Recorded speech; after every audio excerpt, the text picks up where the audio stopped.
اور دوسری بات سلام کرنا، سلام کا رواج ڈالنا بہت اہم ہے۔ سلام کرنے سے انسان کی بھلائی کا اندازہ ہوتا ہے۔ اسے کہ سلام کرنے کا مطلب ہوتا ہے کہ وہ دوسروں کی سلامتی چاہتا ہے۔ میں آپ سے مل رہا ہوں، آپ میرے سے مل رہے ہیں اور ایک دوسرے کو بول رہے ہیں السلام علیکم وعلیکم السلام۔ کیا مطلب؟ مطلب یہ ہے کہ آپ پر سلامتی نازل ہو، یعنی میرا دل آپ کے بارے میں کیا چاہ رہا ہے، میرے دل میں آپ کے بارے میں کیا جذبات ہیں وہ اس سے معلوم ہو رہا ہے۔ کیا جذبہ ہے میرا جذبہ یہ ہے اللہ آپ کو سلامتیاں عطا کرے، اللہ آپ کے حق میں بہترائی رکھے، اللہ آپ کے لیے خیر خوبی پیدا کر دے۔ یعنی کتنا نیک جذبہ اس سے ظاہر ہو رہا ہے۔ اور پھر ایک آدمی اس کے جواب کے اندر کہتا وعلیکم السلام، آپ پر بھی، یعنی میرا بھی وہی جذبہ ہے، میں بھی یہی چاہتا ہوں آپ کے لیے خیر آ جائے، آپ کے لیے بھلائی ہو جائے، آپ کے لیے سلامتی حاصل ہو جائے، میرا بھی یہی جذبہ ہے۔ کتنا بہترین طریقہ ہے اسلام کے اندر سلام کا، اس سے بہتر کوئی ہو نہیں سکتا۔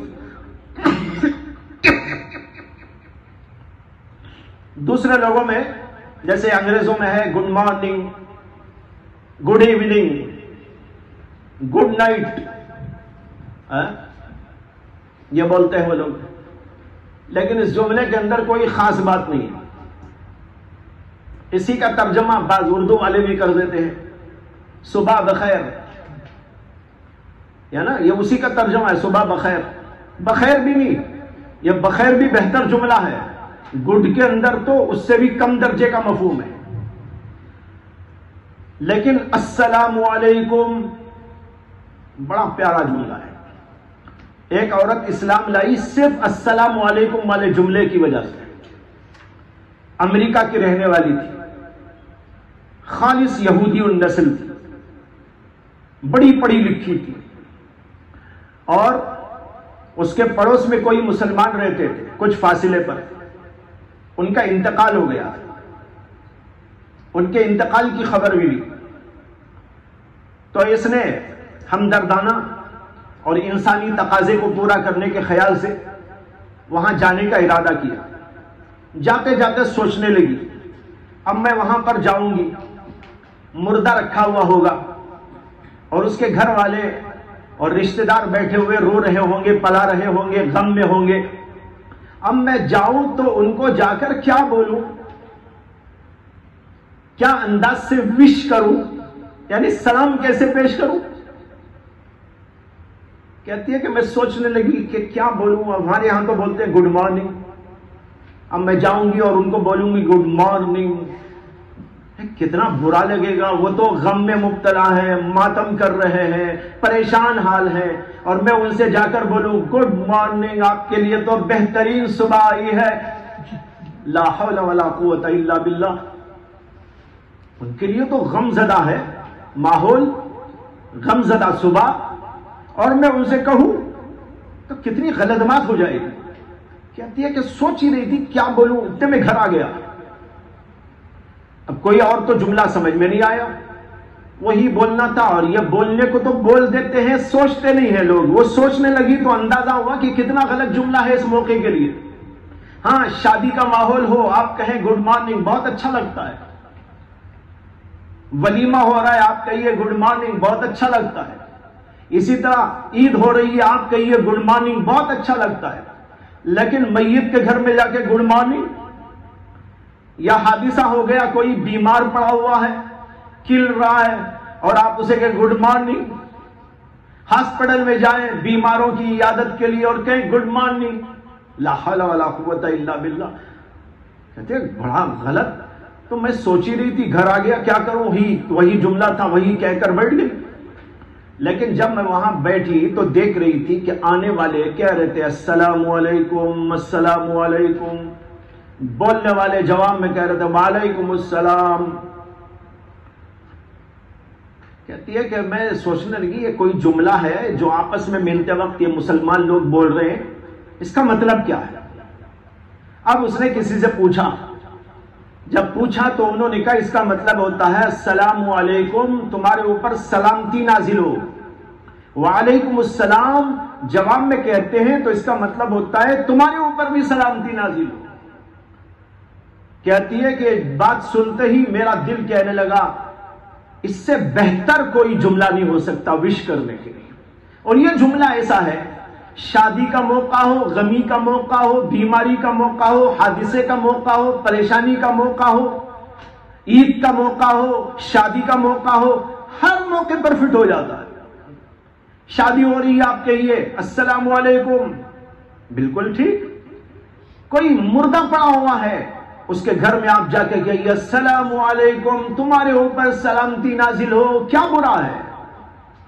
ارے سلامتی کی تو ان کو بھی ضرورت ہے، سلامتی کی تو جو ہے زندوں کو بھی ضرورت ہے، سلامتی کی مردوں کو بھی ضرورت ہے، سلامتی کی ضرورت بیماروں کو بھی ہے، سلامتی کی ضرورت صحت مندوں کو بھی ہے، سلامتی کی ضرورت غم خاروں کو بھی ہے، سلامتی کی ضرورت ان لوگوں کو بھی ہے جو خوشحال ہیں۔ تمام لوگ اللہ کی سلامتی کے محتاج ہیں، اس لیے ان کے لیے السلام علیکم کہنا بالکل ہر جگہ پر برحق اور بالکل ہر جگہ پر صحیح اور فٹ ہے۔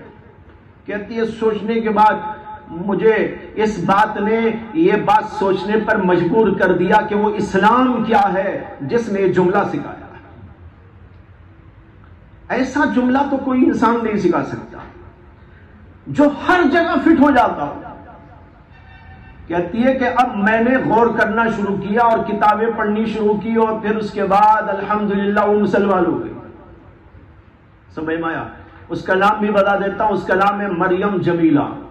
پاکستان آ گئی تھی، پاکستان میں انہوں نے جو ہے شادی کر لی تھی اور کئی سالوں تک وہ رہی اور ان کا انتقال بھی ابھی چند سال پہلے ہوا۔ بہت سی کتابیں انہوں نے لکھی، میرے پاس بھی ان کی کئی کتابیں موجود ہیں۔ ان کی ایک کتاب یہ بھی ہے وہی ایمبریس اسلام، میں نے اسلام کیوں قبول کیا۔ اس کے علاوہ بھی ان کی کئی کتابیں ہیں اور ایک جگہ پر انہوں نے یہ واقعہ بھی خود اپنا بیان کیا ہے۔ یہ بھی انہوں نے لکھا ہے کہ ان کو میوزک سے بڑی دلچسپی تھی، یعنی اسلام لانے سے پہلے۔ تو ایک بار جاتے جاتے ایک مسجد کے اندر سے جو ہے کچھ آواز آ رہی تھی، بہت خوبصورت، حسین، دل کو لبھانے والی۔ کہتی ہے کہ اس آواز نے مجھے کھینچا تو میں ادھر ہی چلی گئی۔ معلوم کیا تو پتہ چلا کہ کوئی قاری صاحب قرآن کی تلاوت کر رہے اور ان کا کیسٹ چلایا جا رہا ہے۔ کہتی ہے کہ وہ میں نے خریدا اور اس کے بعد لا کر سنا۔ وہ قاری عبدالباسط عبدالصمد تھے۔ کہتی ہے کہ اس نے مجھے وہ سب کچھ بھلا دیا اور اس نے مجھے ایسی دلچسپی دی کہ اب مجھے کسی اور دوسری چیزوں کے اندر دلچسپی دی گئی۔ دیکھو یہ اللہ کا کلام ہے، یہ اسلام کی تعلیمات ہیں۔ جب اسلام کی تعلیم پر کوئی غور کرتا ہے اور اس کی حقیقت تک پہنچتا ہے تو اللہ اسے واقعی راہ دکھا دیتا ہے۔ بہرحال یہ ضمناً بات تھی۔ تو بھائی اسلام کے اندر جو تعلیم ہے سلام کی، یہ بہت ہی اہم ترین تعلیم ہے۔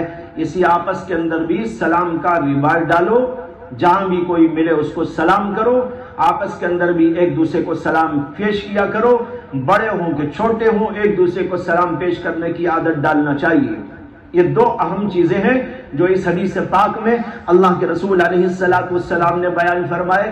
اب ذرا آپ اس کی اہمیت کو یوں بھی سوچیں کہ اللہ کے رسول سے پوچھا جا رہا ہے الاسلام خیر، سب سے بہترین اسلام کیا؟